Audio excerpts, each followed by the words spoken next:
ठाण्यात मोठ्या प्रमाणात होम उत्सवाचे आयोजन, एका छताखाली नागरिकांना पाहायला मिळणार ठाणे शहरातील त्यांच्या स्वप्नातील घरे। ठाण्यात क्रेडाई एमसीएचआयच्या माध्यमातून एका छताखाली तब्बल 50 पेक्षाही अधिक डेव्हलपर्सने होम उत्सवाचं आयोजन केलंय। या होम उत्सवाच्या माध्यमातून नागरिकांना त्यांच्या स्वप्नातील घरे खरेदी करण्याची संधी मिळणार आहे।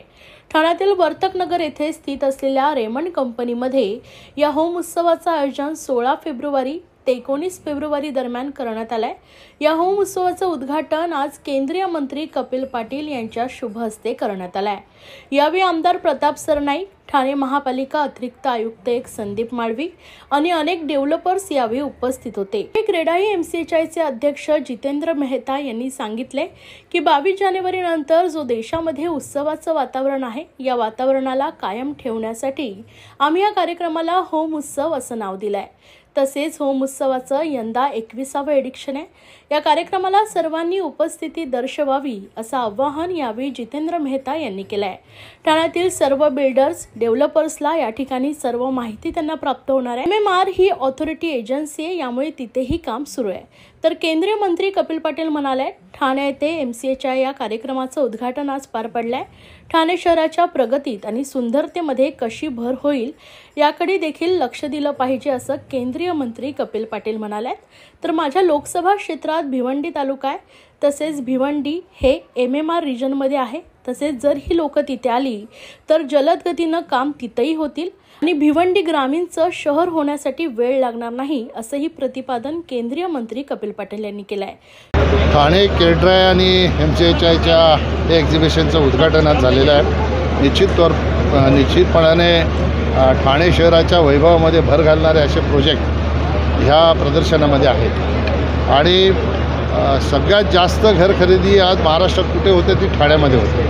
म्हणून मी माझ्या भाषणामध्येही सांगितलं की 1 नंबरची घर खरेदी ठाण्यात होत असेल तर 1 नंबरचं वातावरण ही राहण्यासाठी ठाण्यात व्हावं, म्हणून कार्बन न्यूट्रल असेल किंवा सॉलिड वेस्ट, लिक्विड वेस्ट असेल ह्याच्याकडे लक्ष देऊन ठाणे शहराच्या सुंदरतेमध्ये आपल्याला कशी भर घालता येईल याच्यासाठीही या सहकार्याने सगळ्यांनी प्रयत्न करावे अशा प्रकारची भावना या ठिकाणी मी व्यक्त केलेली आहे। निश्चितपणाने आमच्यासमोर ठाणं वाढलेलं आहे। मी जेव्हा या ठिकाणी 10वीला शाळेत यायचो त्यावेळेला कॅसल मिलच्या तिथंच ठाणं संपून जायचं। आज ठाणं एकदम गायमुखच्या त्या टोकापर्यंत पोचलेलं आहे।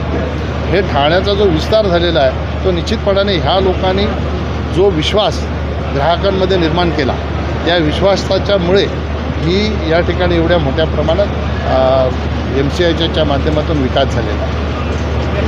साहेब, आपण अशी देखील आशा व्यक्त केलेली आहे की ठाणे देखील आहे त्याचा विकास व्हावा। अरे, प्रताप सरनाईक यांनी सांगितलं आमदारांनी की माझ्या मतदारसंघामध्ये 4,80,000 मतदार झालेले आहेत, एवढ्या मोठ्या प्रमाणात तिकडे कामं झाली। मी बोला माझा मतदारसंघ पण शेजारीच आहे, तिकडे किती मतदान वाढवायचं काही हरकत नाही, या तिकडेही वाढवा। शेवटी असं आहे, हे लोक आल्याशिवाय शहराचा विकास होणार नाही। आपण नवी मुंबई बघितलेली आहे, नवी मुंबई सिडको प्राधिकरण झाल्यावर नवी मुंबई वाढली, तसं माझ्या लोकसभा क्षेत्रामध्ये भिवंडी तालुका हा MMR रिजनमध्ये आहे आणि MMRD त्याचा ऑथॉरिटी एजन्सी आहे। ऑथॉरिटी एजन्सी असल्यामुळे आता अनेक प्रोजेक्ट सुरू आहेत, महिंद्राचे आहेत, लोडाचे आहेत, त्या ठिकाणी प्रोजेक्ट सुरू आहेत। पण अजून हे लोक आले तर जलद गतीने डेव्हलपमेंट त्या भागाचं होईल आणि ग्रामीण भागाचं शहरीकरण होण्यास वेळ लागणार नाही। सर, संपूर्ण आता हे काही दिवस होईल, आमदारांनी भाषणात त्यांच्या सांगितलं की कसं डेव्हलपमेंट ठाणे जिल्ह्याचं नाही पूर्ण महाराष्ट्राचं सुरू आहे। ठाणे जिल्ह्यामध्ये आता तुम्हाला हेवी ट्रक या ठाणे शहरात बघायला मिळणार नाही अजून 3-4 वर्षात। जर विरार अलिबाग कॉरिडॉर आला, बडोदा एक्सप्रेसवे सुरू झाला, भिवंडी बायपास हा 8 लेनचा आहे तो पूर्ण झाला, तर आपल्याला JNPTमधून सगळी वाहनं ही बाहेरच्या बाहेर हेवी वाहनं जातील। या शहरामध्ये आपल्याला ट्रॅफिक ही बघायला मिळणार नाही। त्या दृष्टिकोनातून राज्य सरकारचे प्रयत्न चालू आहेत, केंद्र सरकारचे प्रयत्न चालू आहेत। गडकरी साहेबांनी बडोदा एक्सप्रेसवे जवळजवळ माझ्या लोकसभेमध्ये 12,500 कोटीचं काम हे माझ्या लोकसभेत आहे। पूर्ण आपण रस्त्याची किंमत जर पाहिली तर 1.25 लाख कोटी रुपये किंमत आहे आणि म्हणून अशा प्रकारचं इन्फ्रास्ट्रक्चर जे आहे हे देशाला विकसित नेण्याच्या मार्गावर चालणारं आहे। प्रधानमंत्र्यांचा संकल्प 2047 आपला भारत देश विकसित झाला पाहिजे.